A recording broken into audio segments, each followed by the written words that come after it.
ধৈর্য ধরুন, সফলতা আসবে। ধৈর্য, অধ্যবসায় আর পরিশ্রম, এই তিনটি এক হলে সাফল্যকে আর থামানো যায় না। এমন ধরনের নীতিবাক্য আমরা ছোটবেলা থেকেই শুনে আসছি, কিন্তু কিছু কিছু সময়ে ধৈর্য ধারণ করা বেশ কঠিন হয়ে পড়ে। কেউ কেউ জন্মগতভাবেই ধৈর্যশীল হয়ে থাকে, আবার কারো কারো ধৈর্য একদমই কম থাকে। অল্পতেই ধৈর্য হারিয়ে ফেলে। জীবনে প্রতিকূলতা আসবে, তাই বলে অধৈর্য হলে চলবে না। চলুন জেনে নেই যে কৌশলগুলো আপনার জীবনকে অনেকটাই সহজ করে তুলবে। চলুন শুরু করা যাক। ইমোশন কন্ট্রোল করতে শিখুন। জীবনে চলার পথে নানা রকম সমস্যা আসবে। সিচুয়েশন সব সময় তো আপনার কন্ট্রোলে থাকবে না। এরকম পরিস্থিতিতে ধৈর্য হারা হলে কিন্তু চলবে না। ধৈর্য হলো মূলত অপেক্ষা করা।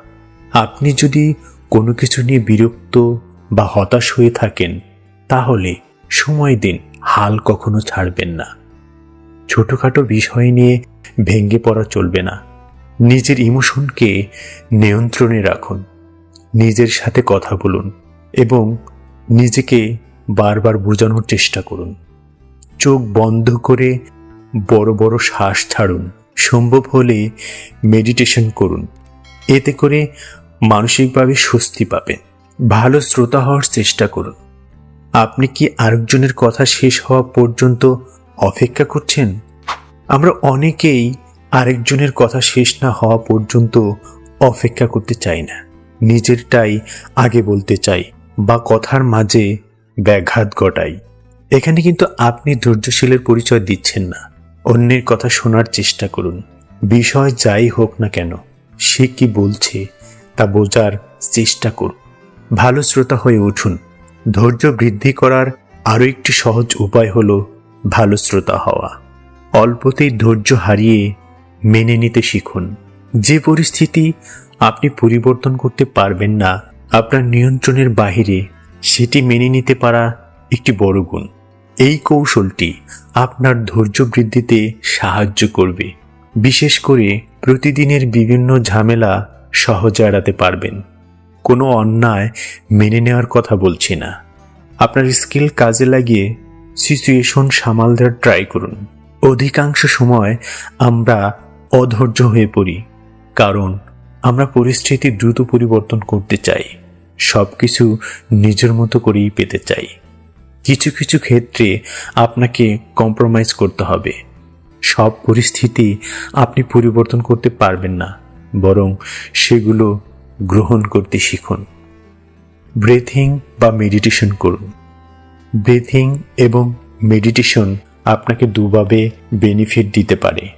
প্রথমত, আপনার ফোকাস ঠিক রাখবে, আর দ্বিতীয়ত আপনার স্ট্রেস কমিয়ে আনতে অনেকটা হেল্প করবে। আর এর মাধ্যমে খুব সহজে আপনি ধৈর্যশীল হয়ে উঠতে পারেন। কোনো রকম অভিযোগ ছাড়া জীবনের মুহূর্তগুলো উপভোগ করুন। নোট রাখুন বা ডায়েরি লেখার চেষ্টা করুন। লিস্ট বা নোট রাখার অভ্যেস বেশ কাজে দেয়, কেননা এটি আপনাকে কাজে ফোকাস বাড়াতে প্রচুর পরিমাণে হেল্প করবে। আপনাকে আরও স্থির করে তুলবে। প্ল্যানিং করে ফেলুন আগে থেকেই। আপনি নিয়মিত ডায়েরি লিখতে পারেন, যেখানে সারাদিনের কাজের কথা থাকতে পারে। আবার ছোট গল্প লিখতে পারেন।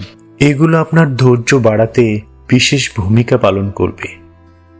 সহানুভূতিশীল হন। কোনো বিষয় নিয়ে অধৈর্য না হয়ে নিজেই আরেকবার ভাবুন। অন্যদের প্রতি প্রতিক্রিয়া দেখানোর আগে নিজে একবার চিন্তা করুন, তার জায়গায় আপনি থাকলে কি করতেন। এভাবে ভাবলে কিন্তু অনেক সময় জটিল সমস্যারও সমাধান হয়ে যায়। মনে রাখবেন, সহানুভূতিশীলতা বড় একটি গুণ। তাই সহানুভূতিশীল হন। এতে ধৈর্য ধারণ করতে পারবেন খুব সহজে। একসাথে একের অধিক কাজ করা থেকে নিজেকে বিরত রাখুন।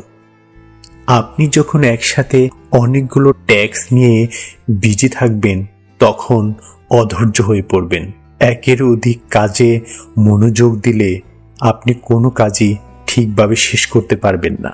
অন্য কাজের চিন্তায় অস্থির হয়ে পড়বেন। তাই একসাথে একের অধিক কাজ করা থেকে নিজেকে বিরত রাখুন।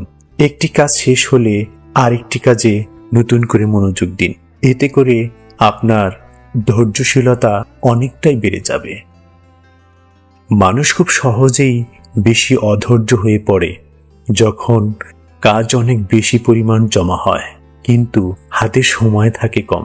এটি মূলত হয় টাইম ম্যানেজমেন্ট ঠিকমতো করতে পারছেন না।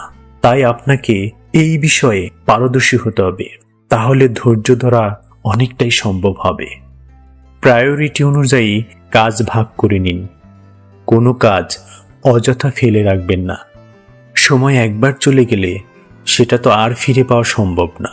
তাই সময়কে প্রপারলি ইউটিলাইজ করুন। আমরা সবাই ধৈর্যশীল হওয়ার কথা বলি, কিন্তু অধৈর্যের কারণ নিয়ে কথা বলি না। কি কি কারণে আপনি সহজে অধৈর্য হয়ে যাচ্ছেন সেগুলো খুঁজে বের করুন। ধৈর্যশীল হওয়ার জন্য ইচ্ছা শক্তি সবচেয়ে গুরুত্বপূর্ণ। নিজের ইচ্ছা আর চেষ্টাই আপনাকে ধৈর্যশীল করে তুলতে পারে। চাইলেই আপনি সবকিছু নিয়ন্ত্রণ করতে পারবেন না, এটাই স্বাভাবিক।